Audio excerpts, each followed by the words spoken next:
Hey all, Jason Levon, priest at St. Luke's Episcopal Church in Milwaukee, Wisconsin. My boy Blue, his favorite toy, Mr. Froggy, that he wanted to bring up here today. And welcome to another edition of Pause and Pray. In the midst of life's pain and grief and confusion, all anybody can really do is just be with us and bring us a casserole.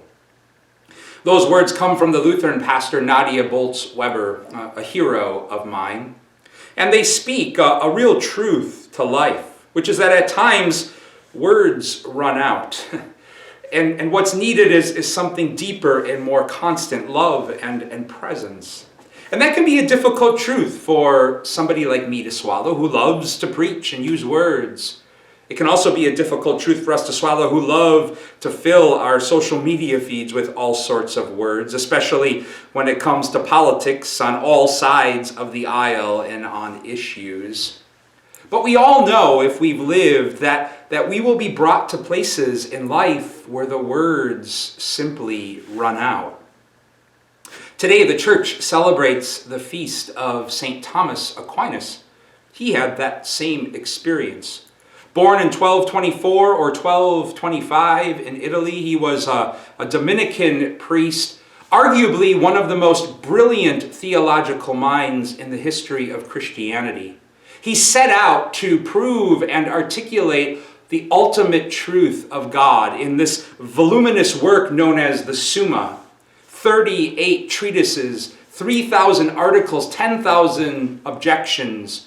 And after volume upon volume, Thomas eventually ran out of words. As the story goes, he had this experience a few months before he died that led him to stop writing his Summa and say, "All that I've written seems like straw compared to what has been revealed."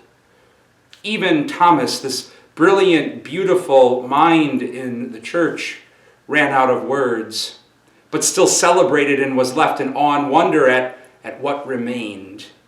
And in that example, in that witness, there's a holy invitation for each and every one of us to pause and pray today. Not so much with words, because they'll run out, but with what remains, love and peace.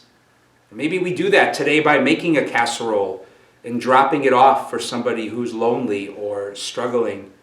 Or maybe it's by holding the hand of a loved one, or just spending some time sitting in some quiet gratitude for the gift of children and friends and partners, our pets, and the beauty of creation of which we're a part.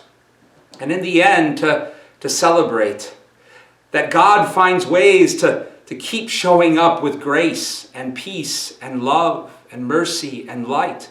That all of those things find ways to remain, all of those gifts find ways to remain, even when it seems like we've run out of everything else. God's peace and blessings to you all.